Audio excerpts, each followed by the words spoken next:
Do you have as much bad blood towards Bret Hart as he has towards you? No, I wish I had a better relationship with Bret. I respect Bret Hart. Bret Hart is one of the most amazing performers that ever stepped inside of a wrestling ring. There's no question about that. From a technical perspective, technically, I don't think there's.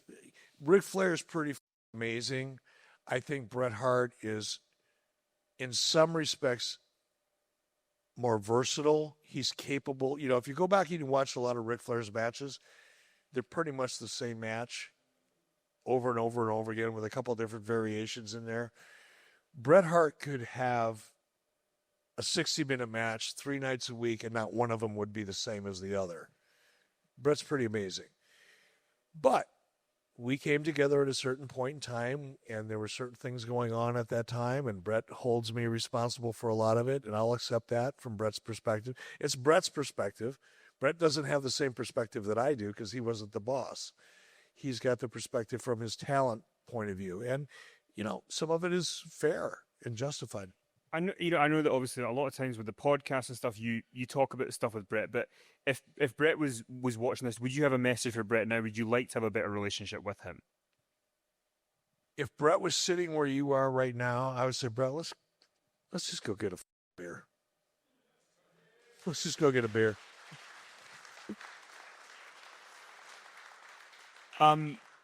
Somebody says here, recently on 83 Weeks, Conrad asked you which talent you wished you could have signed that you didn't, and you said Pat Patterson.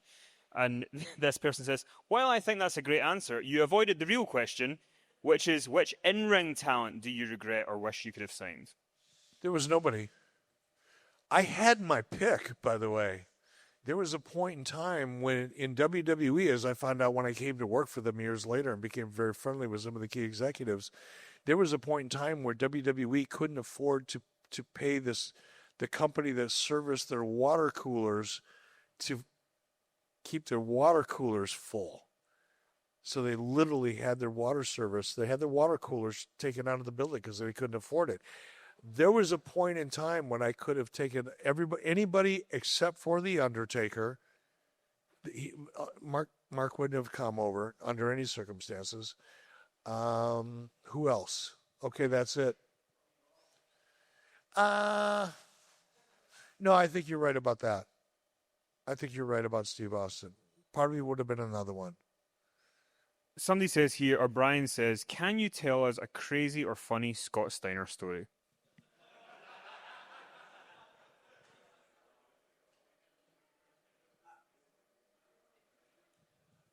I hate to disappoint you, but I don't have any.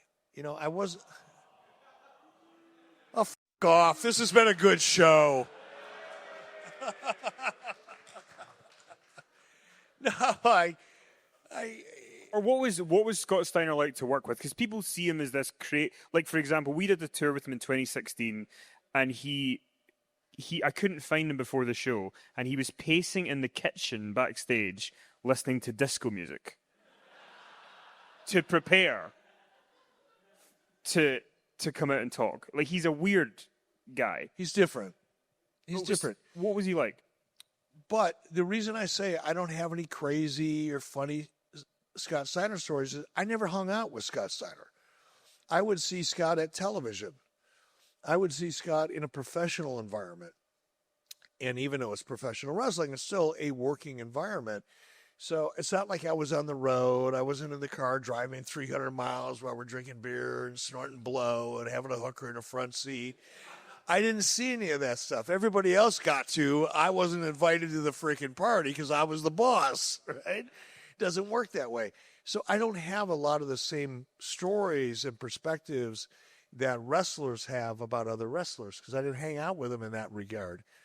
But for me, Scott was volatile. And there was maybe 2 or 3 occasions, and I couldn't even tell you what they were, where Scott went a little too far in his reactions. But it was very rare for me. And part of it was because I never really dealt with Scott if it was a sensitive issue. I dealt with his brother, Rick. Rick was solid, smart. Scott was a little intimidated, but of the two, Rick was the tougher. Scott was intimidated by his brother Rick. So whenever I had an issue, I'd sit down with Rick and say, "Would you talk to Scott? Tell him like this is where we're going and why we're going there." And then Rick and Scott will go off, and then Scott will come back, and everything will be fine. Were you surprised at how when you turned him into Big Papa Pump and he did that heel turn?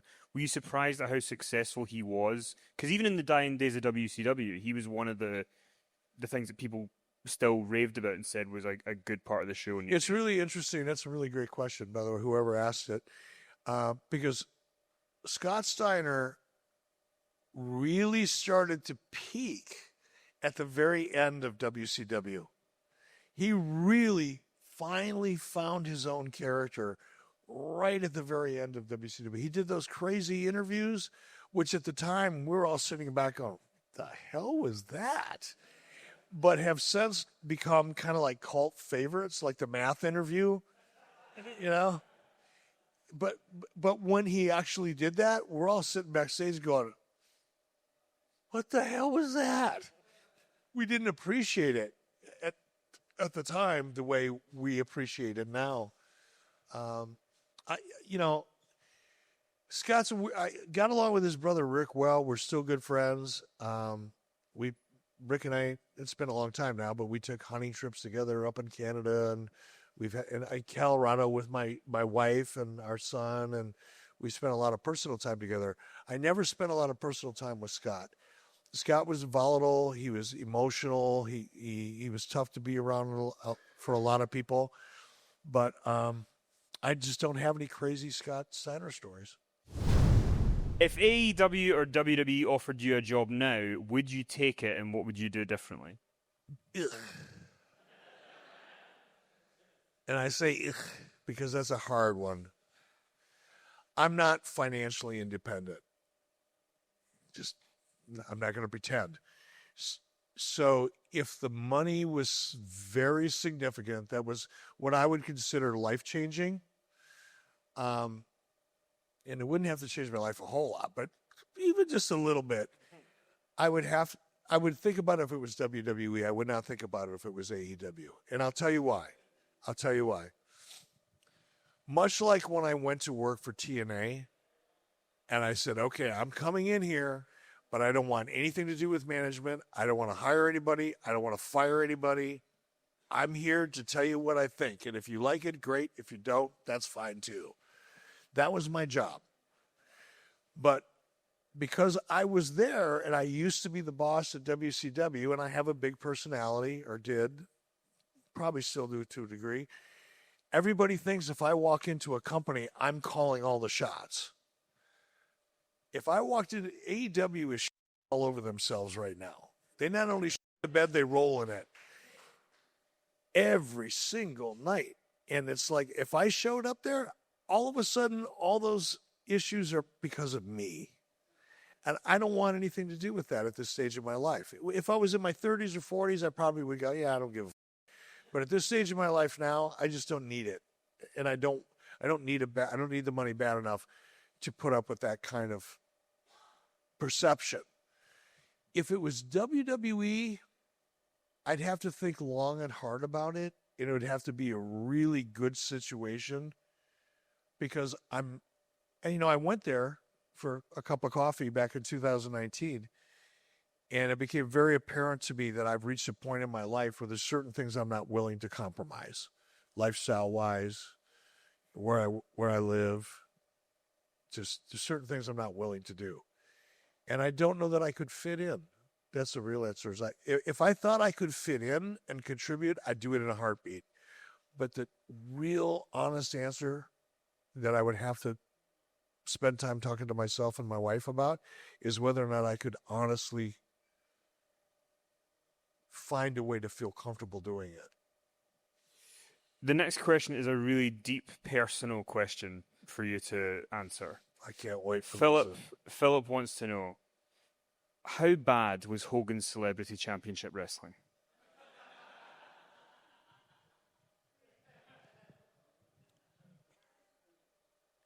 I got paid $750,000 per episode.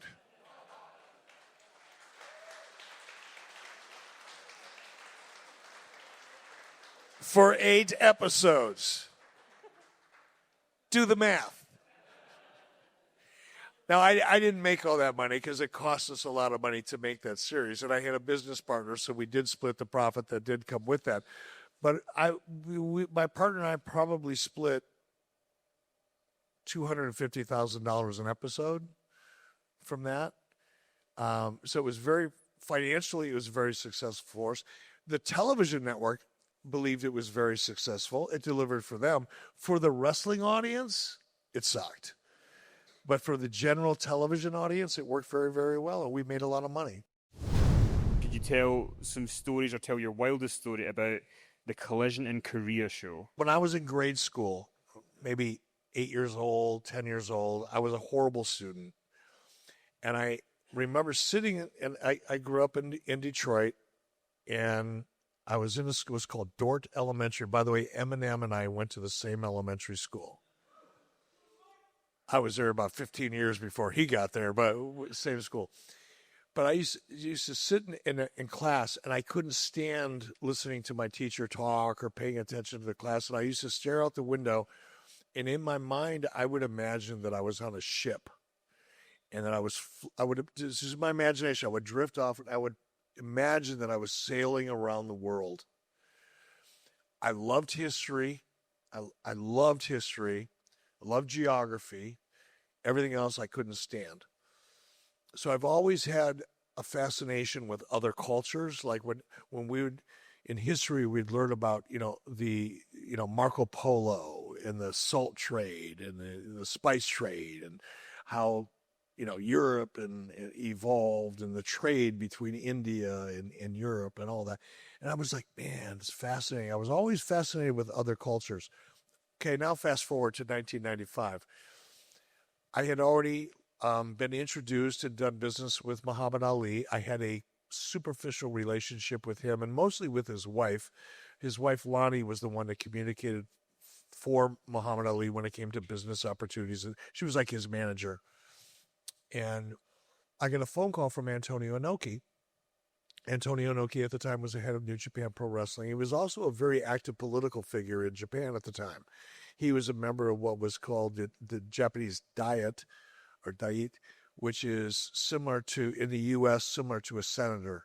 I don't know what the equivalent would be in Ireland or in the U.K., but Antonio Inoki wanted to have what he referred to as a peace festival because Antonio Inoki was running for office again, and he on a platform that he could broker a better business and peace relationship with North Korea because he had a connection to North Korea in the form of a professional wrestler by the name of Ricky Dozan. Ricky Dozan was a North Korean professional wrestler that had trained Antonio Inoki. So Antonio Inoki was kind of a legend in North Korea, even though North Korea was very, very isolated. One of the few people that North Koreans knew was Antonio Inoki because of his relationship with Ricky Dozan, who at one point in the 50s and the 60s was a hero, national hero. Okay, just said I'd fast forward. Sorry. So I get a phone call from Antonio Inoki. He said, Eric, do you think you could get Muhammad Ali to come over to North Korea to be a part of a peace festival? Inoki's idea was to have a peace festival in North Korea as a way of bridging the cultural gap. So Antonio Inoki wanted to have a professional wrestling show where it would be New Japan, the number one wrestling company in Japan, against WCW, at the time, the number one wrestling company in the U.S. Close to it. Probably not at that point, but close to it. And he wanted to know if I could bring Muhammad Ali. So I got a hold of Muhammad and immediately agreed to it because Muhammad Ali was there's nobody I admire more, by the way, than Muhammad Ali. He is my hero. And he had such a big vision. And he was excited to be able to go over and speak to a culture of people that he didn't think even knew who he was. They did. Anyway, in my mind, I'm thinking, wait a minute, this is North Korea. We're not even allowed as Americans to go there. They're on the do not go there list. As an American citizen, it was illegal for me to even go to North Korea.